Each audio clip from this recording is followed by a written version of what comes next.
conociendo como conoce él, además, y luego nos extenderemos sobre esto, la situación muy crítica que está viviendo el sector de la cultura, que ya era de por sí precario y que con esta crisis ha pasado a un estadio todavía más crítico en todo el mundo. Bueno, pues nada, buenas tardes, buenas noches. Hola, Miquel, gracias, Camila. Y la verdad es que vas al corazón del problema.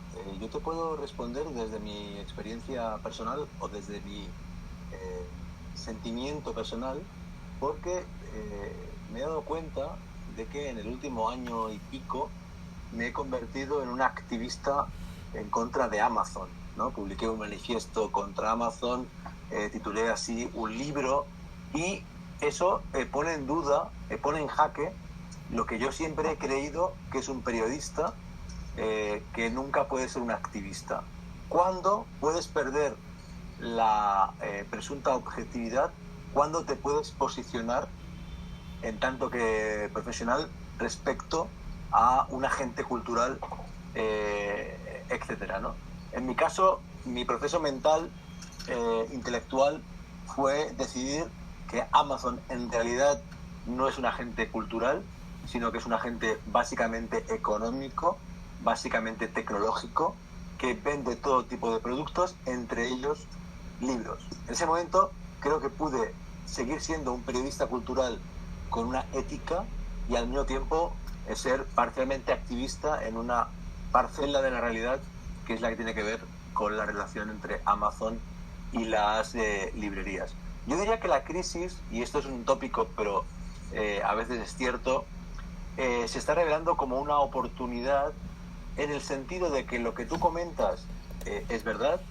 El sector cultural está sufriendo, su futuro es muy, pero muy incierto, pero a la vez yo en el New York Times tengo la ventaja de que no cubrimos festivales, por ejemplo, no cubrimos actualidad, no seguimos la agenda de la industria cultural, pero evidentemente uno que escribe sobre cultura, sobre libros, sobre series, finalmente está siguiendo esa agenda y está actuando como altavoz y como crítico de la actualidad cultural. Yo me he dado cuenta de que en mis últimos 4 o 5 artículos en el New York Times y en La Vanguardia apenas he citado novedades.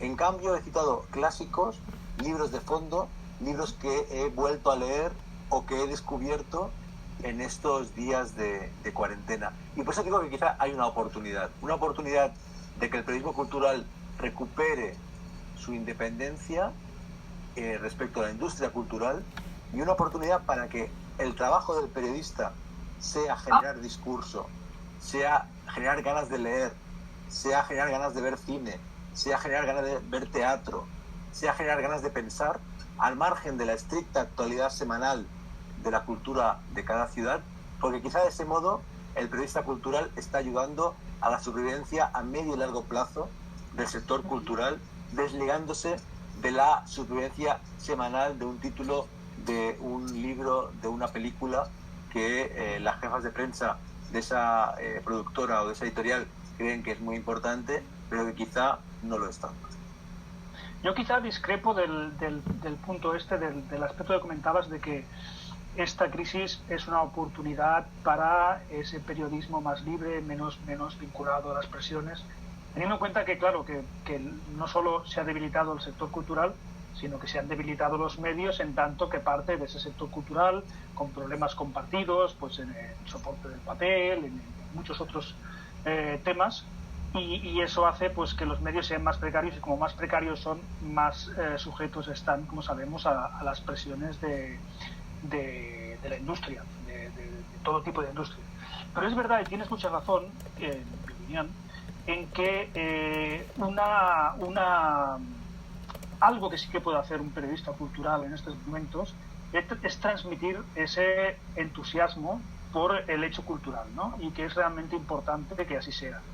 Evidentemente, cuando hablaba antes de ese periodismo no activista, no se puede comparar un periodista cultural o un periodista que hace crónicas de deportes con un periodista económico, un periodista político.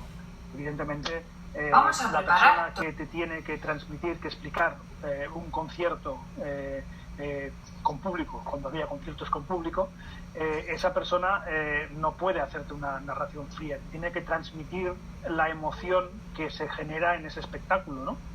Emoción a veces negativa, pero bueno, es importante no solo el montaje de ópera que te ofrecen, explicar qué ha querido decir el escenógrafo, qué ha querido, cómo ha estado el cantante, la parte de crítica, sino también explicar la recepción que ha tenido por parte del público. Y si en aquel momento se ha producido algo mágico, el cronista tiene que ser capaz de transmitir ese hecho, ¿no? esa emoción. Por lo tanto, hablamos de periodistas que por su especialización ahora están llamados también a transmitir esa emoción y generar el deseo de seguir consumiendo cultura, ¿no? Que yo creo que es lo que todos tenemos en mente cuando salgamos de los diferentes confinamientos con diferentes timings, ¿no? Y con porcentajes de ocupación de teatros o de cines o de conciertos diferentes. Se trata de que exista ese deseo de consumir cultura, y yo creo que tenemos que fomentar también la idea de que hay mucha gente que está haciendo un ahorro cultural importante, que no todo el mundo ha perdido el empleo, desgraciadamente hay mucha gente que lo ha perdido, pero no todo el mundo lo ha perdido, y esa gente que no lo ha perdido hay que transmitirle que tiene que hacer un plus de solidaridad con el sector cultural, ¿no? Recordar las entradas que hubiera de teatro que hubiera comprado en ese tiempo, los libros que hubiera comprado, porque no se compra igual, no es lo mismo ir a una librería y comprar que pedirlo, ¿no? Entonces, yo creo que una de las funciones ya abiertamente dentro de este activismo que antes me planteaba dónde estaba la frontera, está en estimular ese consumo cultural. Estoy muy de acuerdo porque, en efecto, la gran ventaja que tenemos los periodistas culturales respecto a otro tipo de periodistas es que el entusiasmo es genuino, ¿no? Nos apasiona leer, nos apasiona ver espectáculos, nos apasiona el cine y la televisión, y contagiar ese entusiasmo forma parte del trabajo.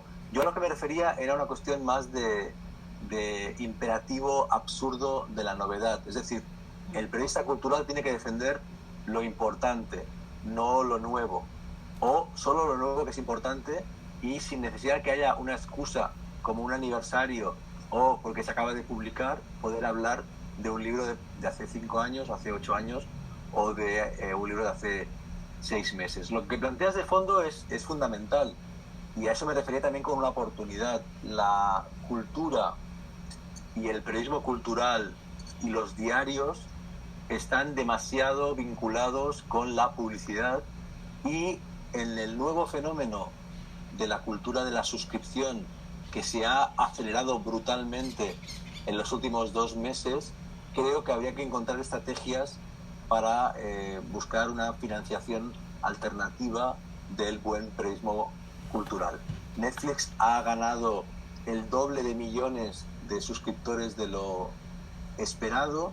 Se están viendo 100.000 películas en la plataforma española Filmin al día.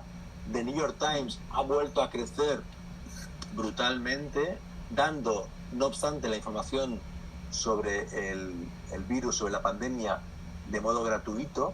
Y ya que hay una ola de suscripción, ya que hay una voluntad de suscripción, yo diría que, por un lado, los negocios culturales, como por ejemplo los teatros o las librerías, y por otro lado, los periódicos, las revistas, los suplementos de carácter informativo y cultural, deberían intentar beneficiarse de esta ola, de esta moda, de esta tendencia, y encontrar sus formas de suscripción. La forma más básica es la que tú comentas, ¿no?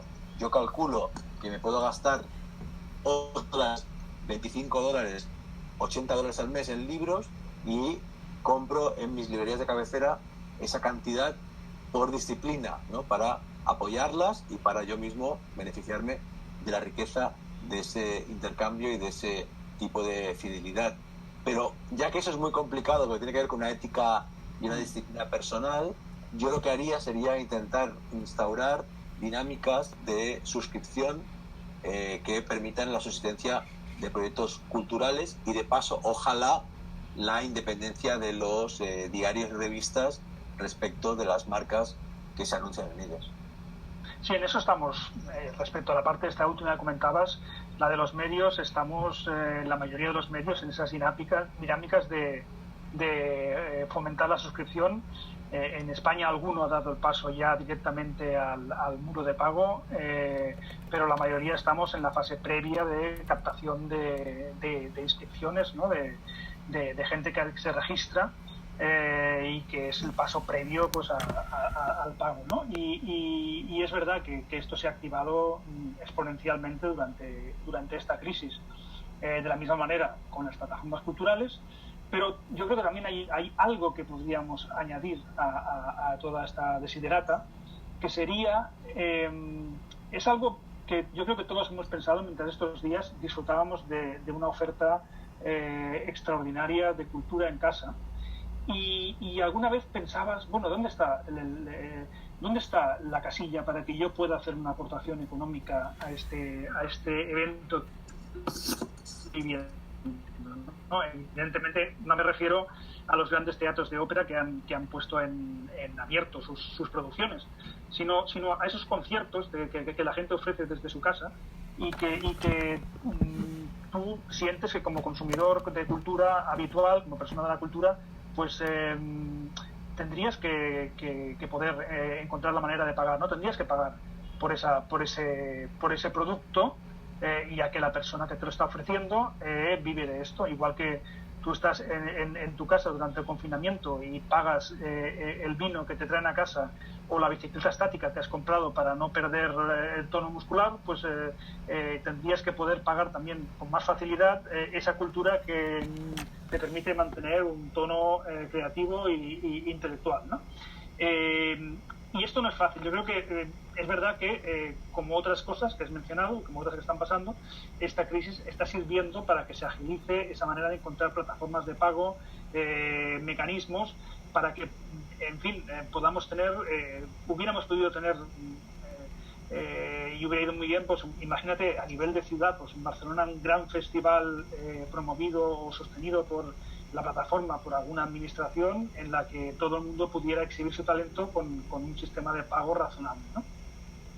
Está muy bien. Hay que buscar efectivamente sistemas fiscales. En España y en otros países de América Latina todavía no hay leyes de mecenazgo. Exacto. Ni mecanismos fluidos y fáciles para poder aportar dinero a proyectos en los que crees. Yo lo que creo que también está ocurriendo ahora es que se está evidenciando la necesidad de las alianzas. Es decir, todos los medios están tratando de salvarse cuando, de modo individual, cuando lo que ves en Netflix, o lo que ves en Filmin, o lo que ves en las plataformas que están triunfando, es que tiene una oferta variada de producciones de distintos carices, ¿no? de distintas procedencias. Entonces, de pronto, si 5 revistas se alían y lanzan un único sistema de suscripción, eso que parece tan difícil y que no ocurre, quizás sería la tabla de salvación. Las alianzas, yo diría que tienen que ir en todos los sentidos. Por ejemplo, Hernán Cassiari, que brilla por su capacidad de innovación, el escritor y director de la revista Orsay, que hace tiempo que está regalando sus cuentos leídos por él en Spotify, pero de ese modo da a conocer su obra y después hace espectáculos en directo que se llenan de gente que va a escuchar a Hernán Cassiari, escucha los cuentos que cuenta, que recita. Enseguida que empezó la crisis, salió con una pizzería y tú puedes comprar a la vez el espectáculo por internet y la pizza. Entonces tú estás viendo en casa a Hernán Cassiari contando cuentos mientras comes una pizza. Esa alianza entre gastronomía y cultura se puede explotar y no se está explotando.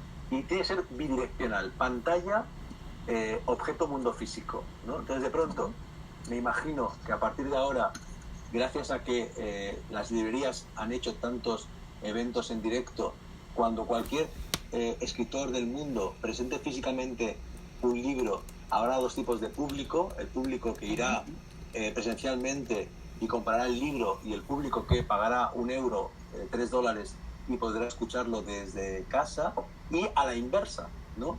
De pronto me imagino en la suscripción de La Vanguardia, cuando se haga, que La Vanguardia podría ofrecer conciertos o conferencias o eventos offline, ¿no? Yo creo que la alianza entre lo presencial y lo virtual, entre lo que no se puede sustituir como la comida, ¿no? Y lo que en cambio se puede transmitir a través de la pantalla, ese tipo de intercambios de comunicación fluida bidireccional es muy importante, y ojalá que todo el mundo desarrolle su instinto innovador como Hernán Cassiari y desarrolle sus propias estrategias, porque están todas por inventar y por explorar. Sí, está aquí para quedarse. Este cambio del que comentábamos ahora antes de entrar en antena era eso, que era impensable este acelerón, ¿no? del mundo. Nuestra entrada por la puerta grande ya del mundo digital, hemos dado un salto de varios años hacia adelante de lo que hubiera pasado, ¿no? en circunstancias de normalidad. Y se ha demostrado que se pueden hacer retransmisiones de actos con muy pocos medios, muy baratas y con mucha calidad. Simplemente se trata de encontrar la plataforma y de encontrar la manera de publicitar y de crear sobre todo esa comunidad alrededor de cada hecho cultural y de cada industria cultural, por pequeña que sea. Porque de hecho las industrias culturales al final todo lo que hace es redimensionarlas, ¿no? O sea, el ingenio hace que una pequeña oferta cultural tenga una facilidad ahora con los medios de que disponemos y que hemos sido capaces de desarrollar hasta niveles insospechados estos días, puedas tener una gran audiencia, ¿no? Y estoy pensando en esos 3 chavales de Barcelona que están en un tejado desde el día 1 del confinamiento haciendo canciones con una guitarra y con un cubo de supermercado, y que han conseguido cifras planetarias colosales de seguimiento, ¿no? Los stay homes. Con un simple móvil y una conexión con otros móviles de artistas invitados. O sea, es realmente fascinante cómo, en ese sentido, hemos descubierto hasta qué punto puede ser democrática la expresión cultural, ¿no? Yo quería preguntarte, después tú publicaste un magnífico artículo hace 3 o 4 semanas sobre las librerías, la situación de las librerías. Tú que eres autor de un libro que es la gran referencia de las librerías, no de las librerías de Barcelona o de España, sino de todo el mundo, por los contactos que tienes, la información que tienes de las librerías, ¿qué nos espera cuando vayamos saliendo en los diferentes países del desconfinamiento? ¿Qué panorama encontraremos? ¿Habrá muchos cierres? ¿Habrá aperturas para liquidar? ¿Qué veremos? ¿Tú qué crees que veremos?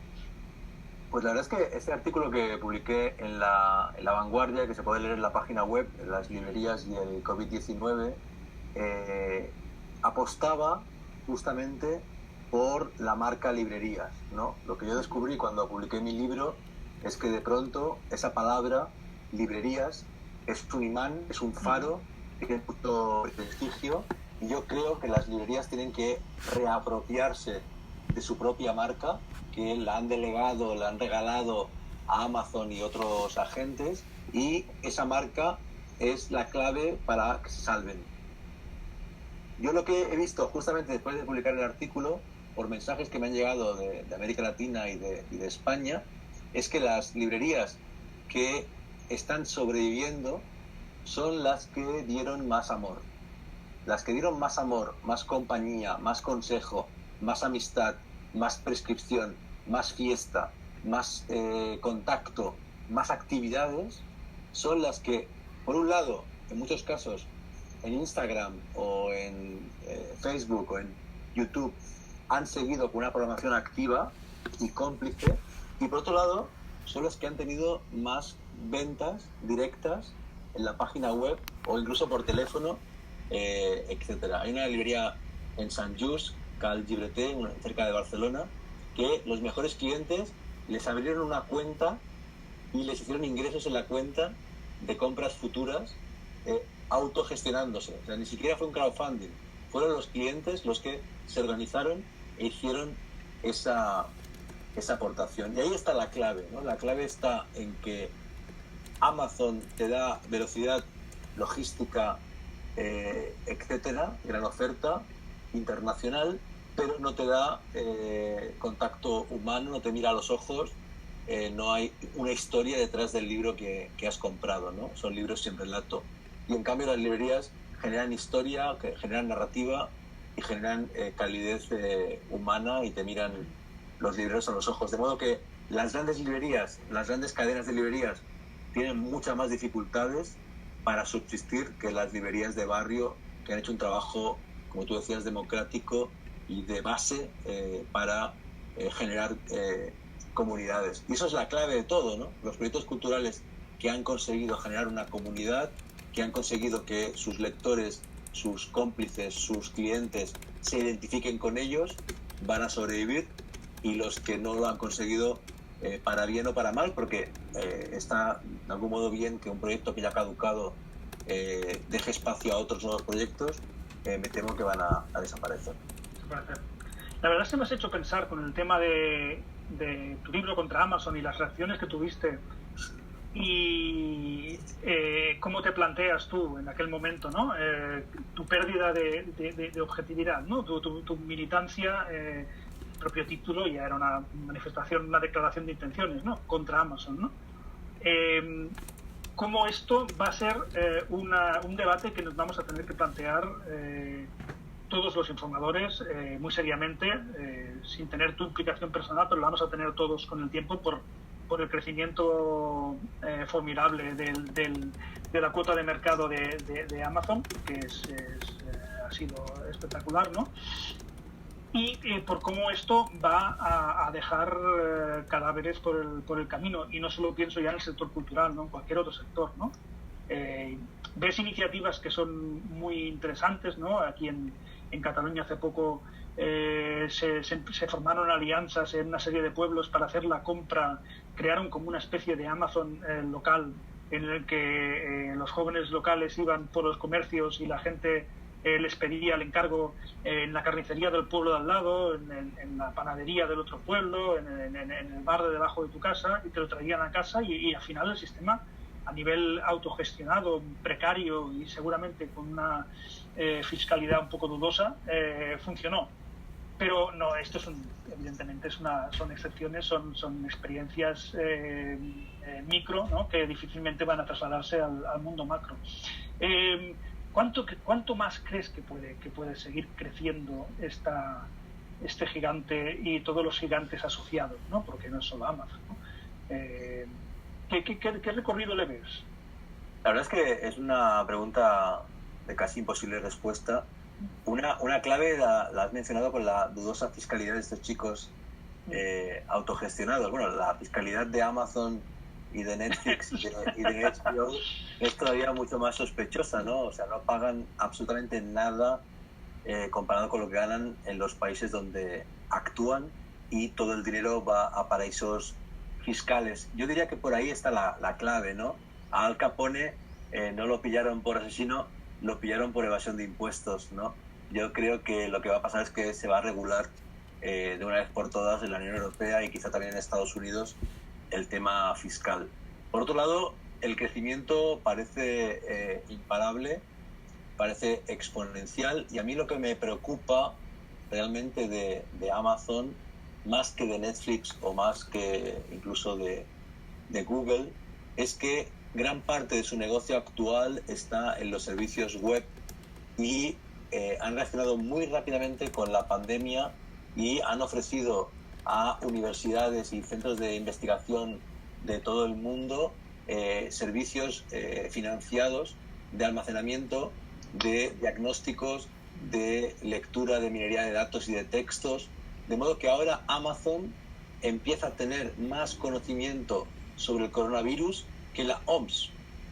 Y eso sí que es muy peligroso, porque estamos dándole a Google, Facebook y Amazon una cantidad de información sobre el mundo que realmente es alarmante. Es alarmante que un algoritmo supiera antes que la OMS y antes que China que había una pandemia incipiente a partir del foco de Wuhan, ¿no? O sea, yo creo que el crítico cultural de nuestra época tiene que ser un crítico que lea algorítmicamente, que intente ser un crítico de las plataformas, que intente analizar todos los objetos culturales que están circulando, no solo libros, películas, series, también videojuegos, memes, stories de Instagram, para con toda esa lectura simultánea de lo físico y de lo digital, establecer una especie como de panorama o de escáner de cómo funciona la circulación de la información y de la cultura en el mundo, y para eso hay que estudiar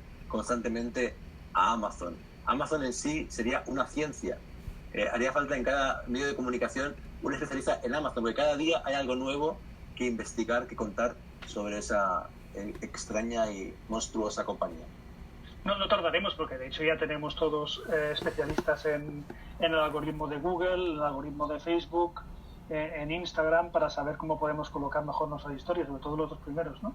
O sea, me refería a un periodista que opine sobre eso, ¿no? O sea, igual que hay el periodista que sigue al presidente del gobierno, ¿no? Y que hace seguimiento constante, y el periodista cultural que sigue a la literatura, va a hacer falta una figura de los expertos en cada redacción en hacer crítica, análisis de las plataformas.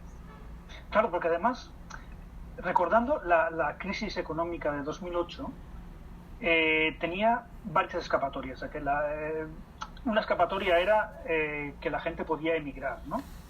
Cuando la crisis era un problema muy grave en España, había otros países que no estaban tan mal, y la gente del mundo de la cultura o de cualquier otro sector podía emigrar, pues, a hacer teatro, a hacer cine, a vender su obra artística en Berlín, ¿no? Había esta opción, cosa que ahora no se da. Ahora el mundo está bloqueado y nadie puede pensar en ganarse dinero. De momento, evidentemente esto evolucionará, pero en este momento nadie puede pensar en nada que no sea ganarse la vida, sobrevivir en su entorno geográfico más inmediato, ¿no?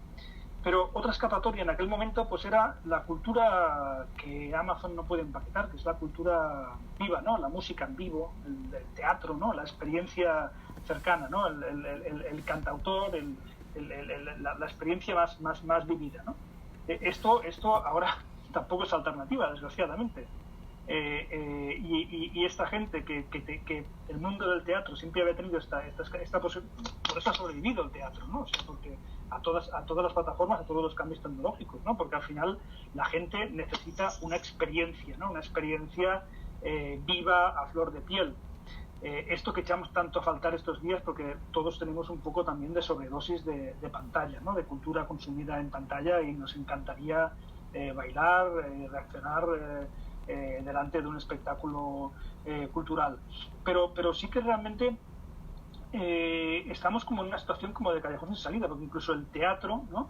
Ahora lo estamos viendo empaquetado, y como producto empaquetado pues te compite con Netflix, y compite con Filmin, y compite con enemigos que siempre ha tenido, porque al final es cuestión de está el tema del tiempo que ocupas o que dedicas a la cultura, pero que ahora los tiene incluso en la propia plataforma en la que está exhibiéndose, ¿no? Es una situación absolutamente impensable, ¿no? O sea, hace un tiempo. Sí, totalmente. O sea, el mecanismo por el cual se transmite la cultura ahora, que es la pantalla, vuelve homogéneo cualquier tipo de interacción y de experiencia cultural, ¿no? La vuelve plana, como la pantalla misma, como este propio evento en el cual estamos actuando en estos momentos. Pues es tan interesante que ha subido un 4% la lectura en España durante el encierro, un 50% en ebook, y yo creo que ese 50% de ebook se debe a que la gente no tenía tantos libros en casa como tú y como yo, porque los que los teníamos, lo que hemos hecho es dejar la pantalla e irnos a los libros, ¿no? Porque ese tipo de tacto en una sociedad que ha cancelado el sentido del tacto, en el cual no puedes abrazar, no puedes besar y tienes que verte guantes para tocar las cosas, creo que es muy interesante. Yo diría que por ahí hay un camino también de futuro, ¿no?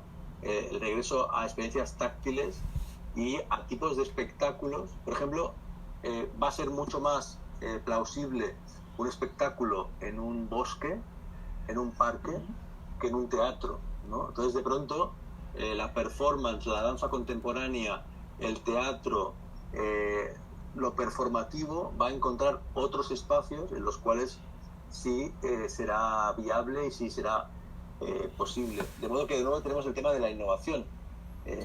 Lo obvio que es hacer una obra de teatro por Zoom. Lo que no es tan obvio es hacer una obra de teatro en un lugar que haya 100 balcones y que en cada balcón haya 3 personas que respeten su distancia.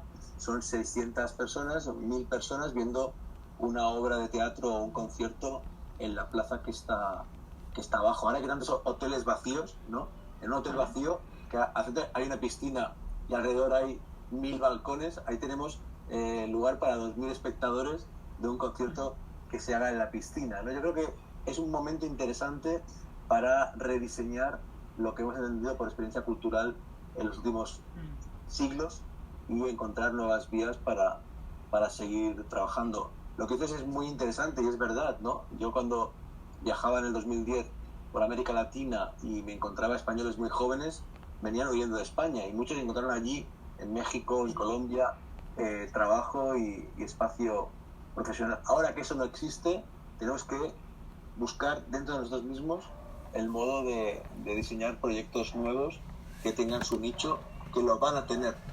Y la alianza de nuevo, no alianza ya con la pizza, la alianza con un amigo informático, con tu hermano informático, con tu primo diseñador gráfico, para hacer una página web, para hacer una app, para hacer un videojuego, para hacer una... No sé si has seguido la cuenta de Twitter del virus, la del COVID-19. Sí. Una cuenta que en un mes pasó de un seguidor a 500.000 seguidores, ¿no? Bueno, ahí hay un proyecto cultural interesante. Hay un cómico que se moriría de hambre si no hubiera encontrado el modo de dar rienda suelta a su creatividad y a su humor en una nueva forma como es una cuenta de Twitter. Lo que planteabas ahora es la sociedad del coworking. Gente joven o no tan joven con intercambio generacional trabajando en un mismo espacio, intercambiando pues eso, tu talento para escribir y el talento de la mesa de al lado que se ocupa otra cosa para conseguir que encuentres un formato nuevo en el que llegar con tu creación, tu capacidad de crear a más público. Totalmente. Y si tú eres diseñadora de moda y ahora no tienes trabajo, pues tienes que diseñar mascarillas. Es que me parece de cajón. O sea, no pueden estar en casa sin trabajar. O sea, está bien hacer una pausa porque el mundo estaba muy acelerado, reflexionar, leer, etcétera, pero después hay que producir algún tipo de discurso, artesanía, práctica, proyecto, diseño que te permita tener ingresos, ¿no? Y yo creo que en la nueva sociedad que parece ser que se está dibujando, las industrias creativas van a encontrar sus huecos siempre y cuando no se agarren al pasado e inventen su propio futuro. Sí. Ahora daríamos paso a Camila, que creo que tiene las preguntas que la audiencia quiere hacernos. Así es. Nos han llegado varias preguntas, entonces, para comenzar, una pregunta de Juan Manuel Cano desde Medellín. ¿Qué responsabilidad creen que tienen los gobiernos y las empresas en la recuperación del sector cultural? ¿Hasta qué nivel debería ser su influencia? Yo creo que de entrada, en una situación de emergencia total, los gobiernos tienen responsabilidad. Evidentemente, de la misma manera que se rescata a sectores económicos que no tienen que ver con la cultura, pues la cultura tiene todo el derecho del mundo a un rescate para no desaparecer. Hay estructuras en las que la creatividad en este momento no basta. Yo creo que el discurso que estábamos teniendo con Jordi es más en el momento, o sea, de entrada ha de haber una cura de emergencia, ¿no? Ha de haber unos primeros auxilios que sirvan para evitar la desaparición sistemática de muchas industrias culturales. Y evidentemente allí donde haya una institución pública, un museo, un auditorio, en la medida de sus posibilidades, pues tienen que ayudar a esa comunidad que tienen alrededor, a ese entorno, a sobrevivir, ¿no? Seguramente pues un museo de arte contemporáneo ahora está obligado a hacer una mirada público, que son públicos, evidentemente la mayoría, tienen que hacer una mirada a ese entorno inmediato de galeristas que tiene alrededor, pues a lo mejor pues para ayudarle y que ese ecosistema no muera, ¿no?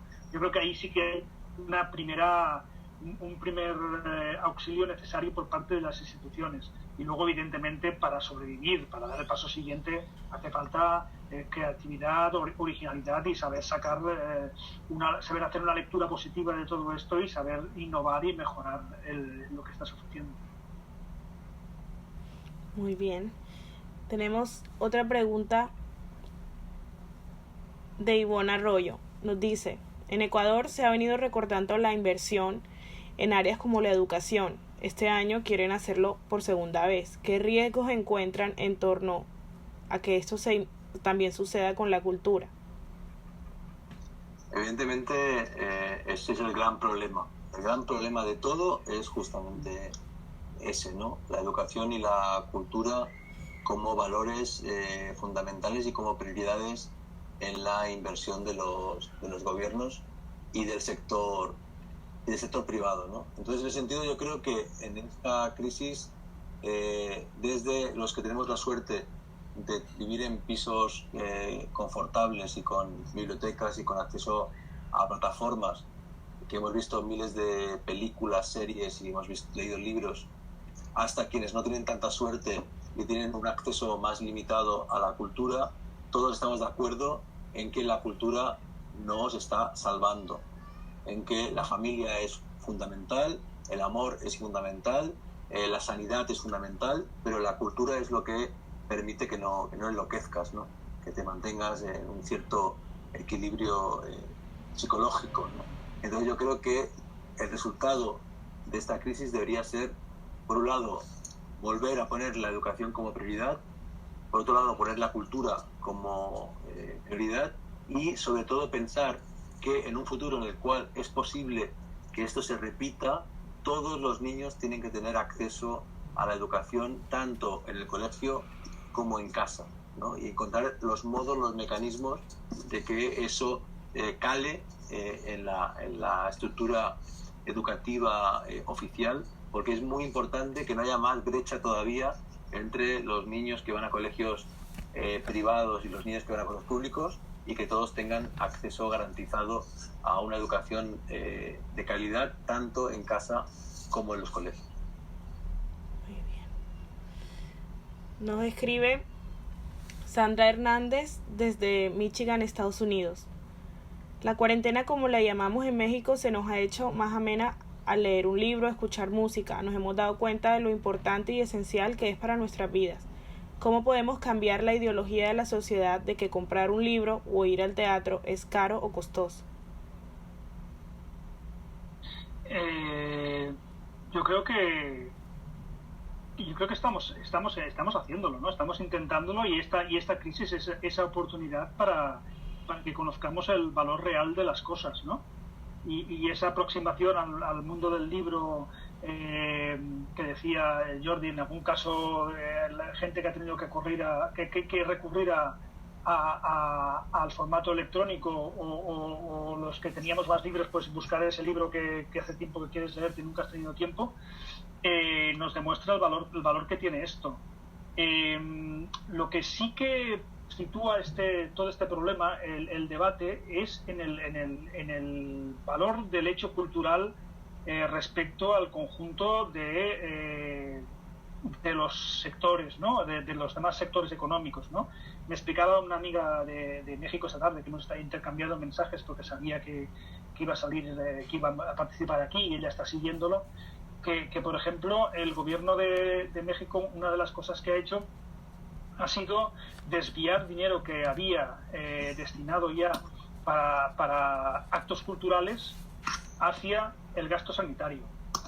Es un debate muy peligroso, porque evidentemente nadie de nosotros duda que lo prioritario en este momento es atender las necesidades sanitarias, pero cuesta creer que en toda una administración tenga que ser la cultura la que normalmente tiene el presupuesto más bajo, la que acabe pagando esto, ¿no?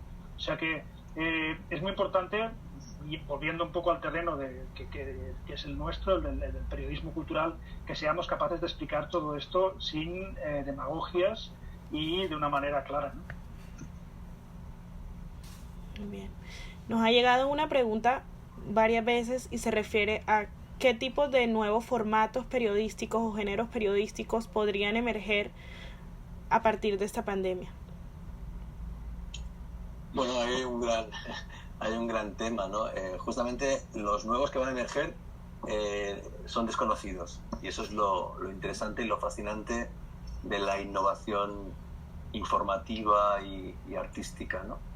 Yo diría que por las pistas de lo que está sucediendo últimamente, en las redes sociales todavía hay terreno de investigación y de innovación. En España se ha desarrollado mucho el hilo de Twitter, ¿no? Los tweets encadenados para crear un discurso complejo que incluye vídeo, encuestas, interacción, fotografía, etcétera. A mí me parece que el premio Pulitzer que ha ganado un podcast indica que en el audio, y aquí en América Latina y en España tenemos plataformas como Radio Ambulante o como Podium que están trabajando muy bien el tema del podcast. Ahí hay otro camino interesante. El año pasado hubo una story de Instagram alucinante, Eva Stories, sobre el Holocausto, una niña judía que contaba en primera persona cómo iba a ser deportada con su móvil, ¿no? De un modo inverosímil pero efectivo, que transmitía realmente la emoción de esa historia. Yo diría que por ahí hay un camino. Por otro lado está el camino clásico, que es el epistolar, pero que tiene una nueva forma, que es la newsletter. La ultimísima tendencia en newsletter es enviar la newsletter impresa en papel por correo postal, y ahí hay un camino que es el regreso a lo artesanal, a lo táctil, a lo matérico, que creo que también va a ser un gran camino de investigación. En Barcelona tenemos a Pere Ortín, el director de la revista Altair Magazine, que hace periodismo collage. Creo que eso es emblemático de la búsqueda de nuevas formas, muy antiguas pero muy nuevas, que pueden seguir contando el mundo de un modo distinto, original y efectivo. Muchas gracias. Silvana Premat desde Argentina nos pregunta: ¿creen que la emergencia de la pandemia seguirá una lluvia de obras culturales que tengan a la experiencia vivida en el periodo de confinamiento como su tema principal? Si eso fuera así, ¿cuál creen que sería la relación calidad-cantidad? Yo ahí tengo dudas de que cuando consigamos liberarnos de todo esto tengamos ganas de leer realmente sobre la pandemia. Evidentemente ya hay trabajos en marcha de todos los soportes de ficción, y los primeros los primeros que estén muy bien nos impactarán, ¿no? Pero yo ahí veo un riesgo muy evidente de saturación, de saturación. Yo me imagino, yo ahora no estoy concretamente escribiendo ficción, al revés, me preparo más bien lo contrario, un poco otro libro sobre cómo esta situación está afectando a Barcelona, Barcelona como ciudad global, o sea que es un libro que habla de ciudades globales, pero me imagino que si ahora tuviera entre manos una ficción, la duda es realmente, sería una duda que me tendría sin dormir, hasta qué punto incluir. Yo creo que, por ejemplo, yo más bien me inclinaría por explicar cómo era el mundo justo antes de la pandemia, ¿no?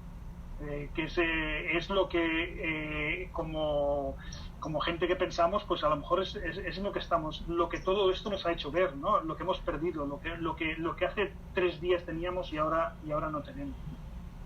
Pero yo creo que hay que relajarse como con todo, ¿no?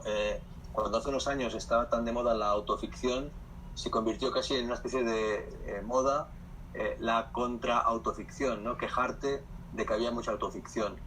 Cuando en Colombia se puso de moda la novela de la violencia, pasó lo mismo. Todas las tendencias tienen calidad, cantidad en términos relativos, y de pronto emerge algo que o bien es una obra maestra o bien simplemente a ti te aporta algo.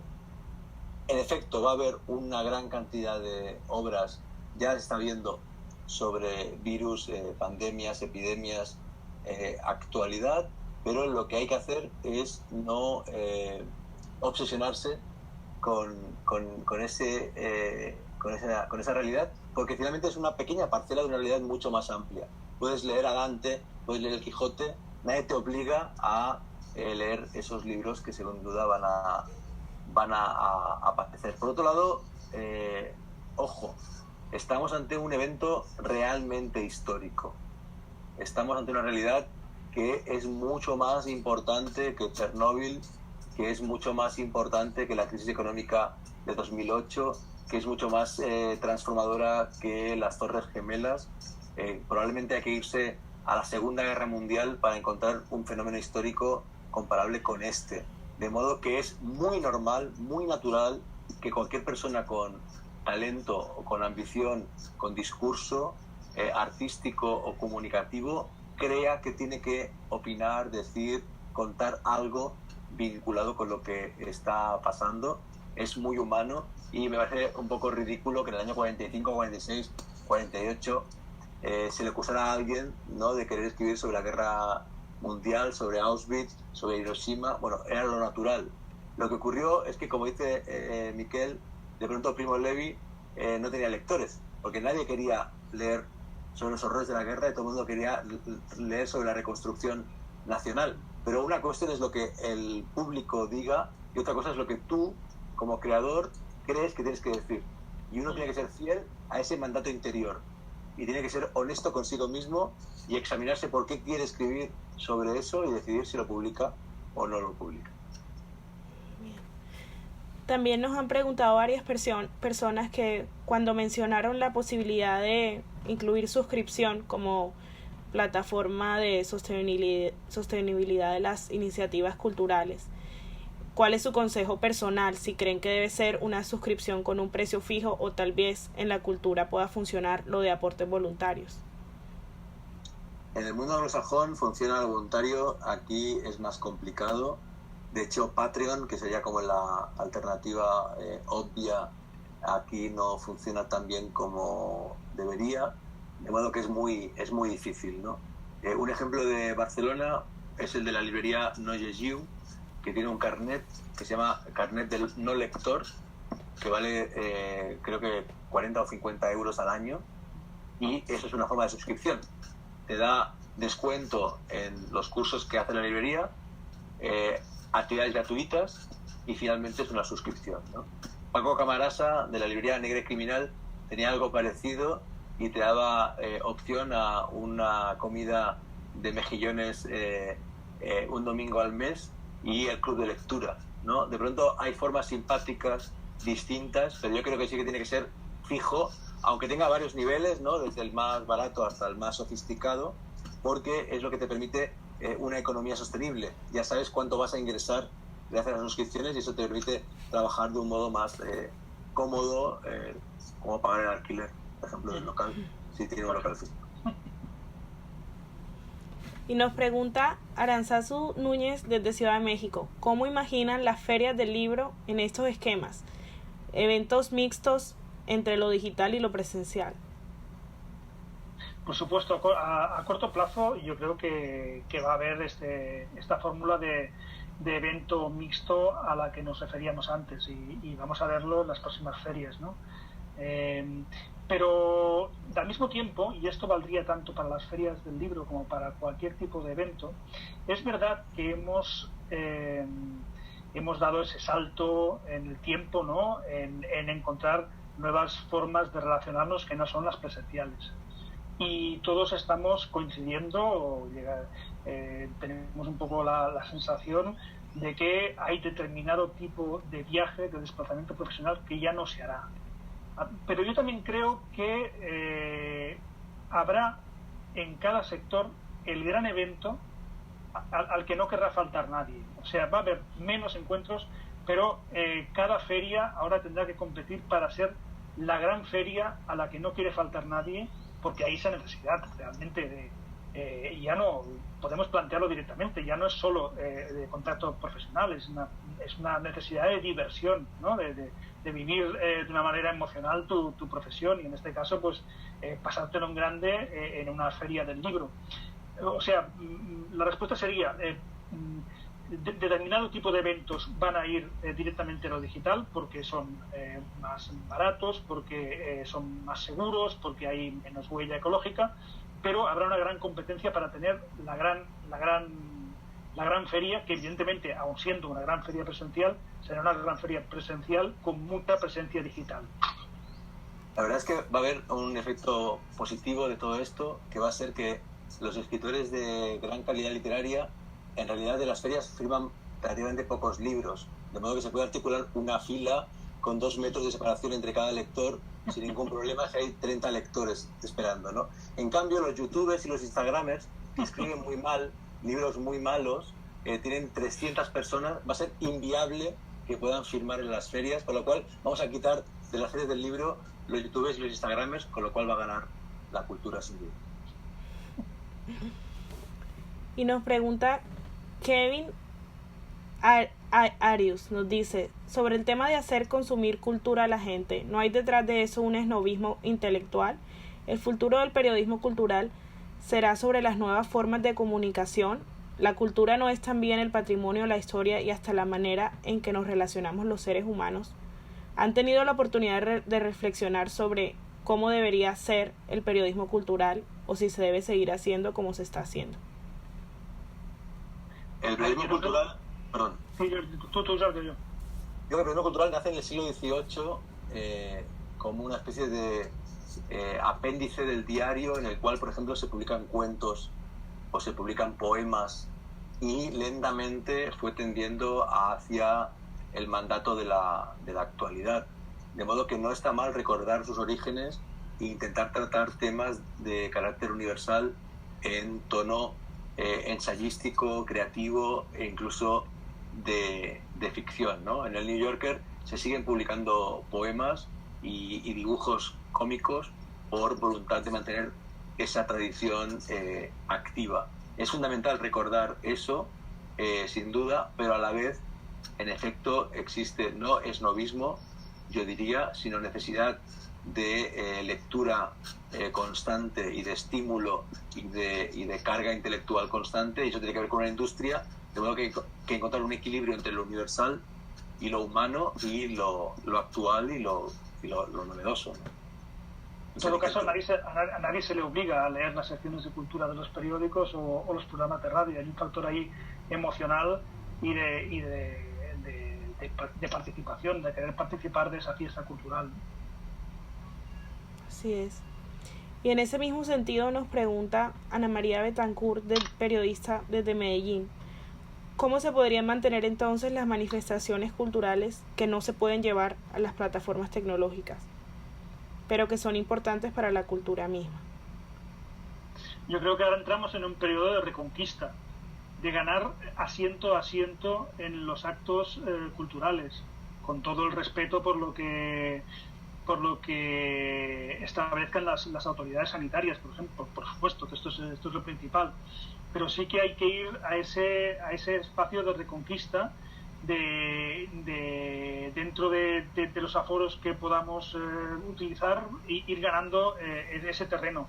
Pero en ese sentido también está muy bien subrayar las formas imaginativas y novedosas, y tiene que ver con una cosa que ha dicho antes Jordi, y es en la próxima fiesta de la Mercè, que es la gran fiesta de la ciudad de Barcelona, una fiesta que normalmente tenía hasta ahora grandes conciertos también, o sea, actos muy masivos en la calle. Esto es en septiembre.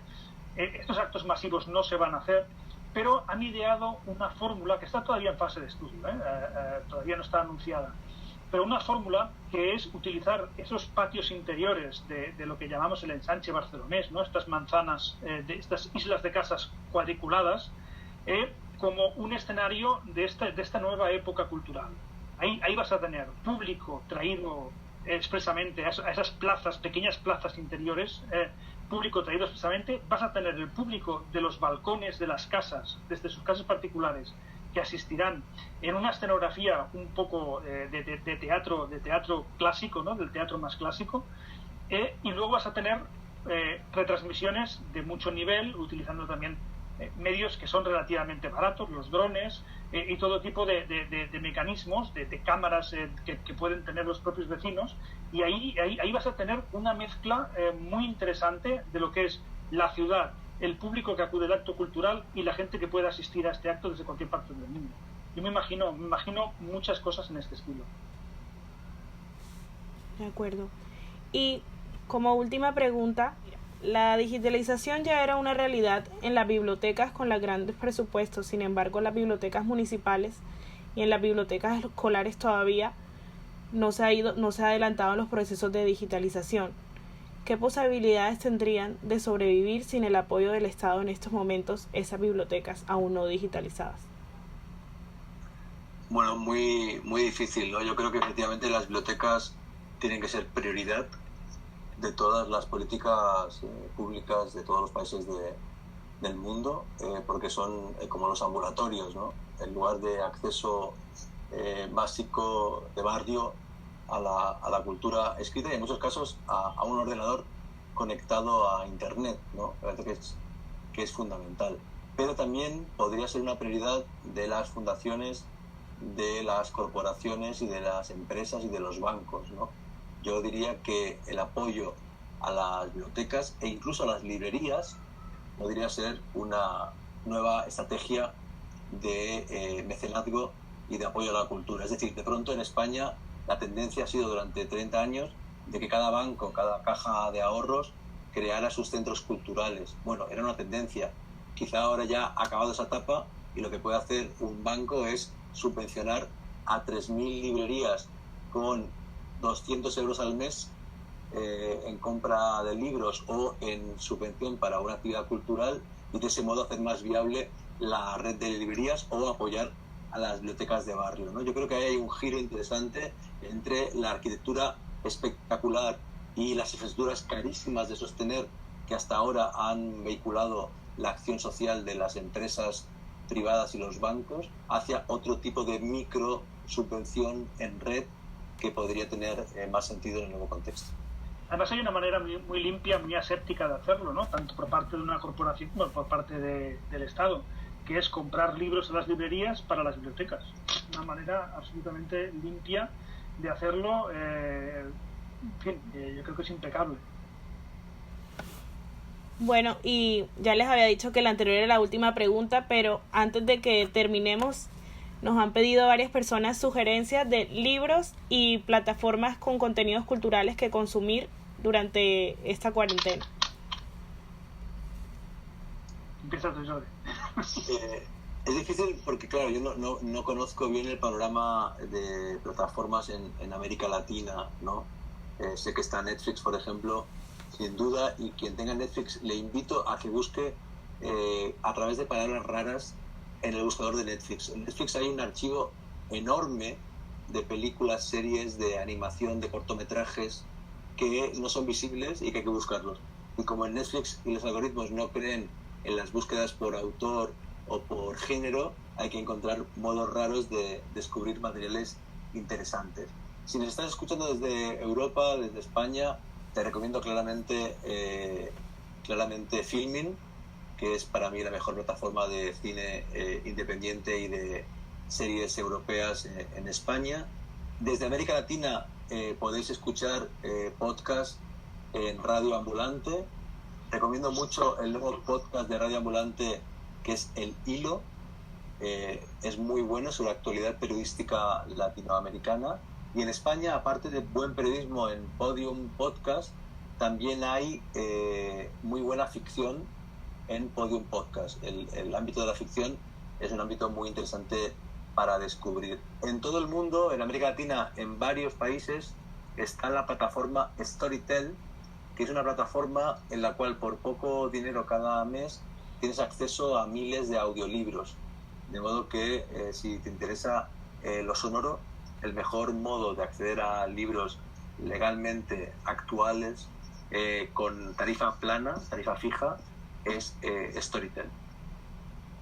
Yo me apunto a lo de Storytel. Yo creo que además tiene esta modalidad que es, yo soy corredor, correr escuchando un libro, un audiolibro, ¿no? Y tienes no solo novedades, sino fantásticos clásicos en inglés que te permiten pues soñar que algún día puedes tener esa pronunciación fantástica que tiene el narrador, que suelen ser actores en Storytel, actores consagrados, que te leen un clásico, un Frankenstein, unas cumbres borrascosas de una manera excepcional. Y luego, como nada, el último libro que he leído es uno de estos libros que publica Patti Smith, espera, si se ve mejor, ¿no? The Year of the Monkey, que además Patti Smith, que tiene esta manera poética de escribir, es una de las personas que ha contribuido estos días desde su cuenta de Instagram a ayudar a animar a la gente con sus conciertos con su hija y con mensajes de solidaridad con las ciudades que ella conoce bien y que lo estaban pasando peor. Muy bien. Pues muchísimas gracias a nuestros panelistas, Miquel y Jorge. Fue un placer compartir este espacio con ustedes. Para quienes nos han preguntado que dónde pueden seguir lo que ellos publican, estaremos compartiendo sus cuentas de Twitter en nuestra cuenta de Festival Gao. Ahorita la podrán encontrar una vez finalicemos este encuentro. Pero muchísimas gracias a ustedes dos y buenas noches, porque sé que ya es bastante tarde allá en Barcelona, y a las casi 210 personas que se conectaron con nosotros. Los invitamos también a la próxima charla de Festival Gao en Casa, que será el próximo viernes, Gao y sus discursos, donde conversará Cristóbal Pera y Orlando Oliveros sobre esta faceta de orador de García Márquez. Muchísimas gracias y feliz tarde para todos. Gracias. Gracias. Hasta luego.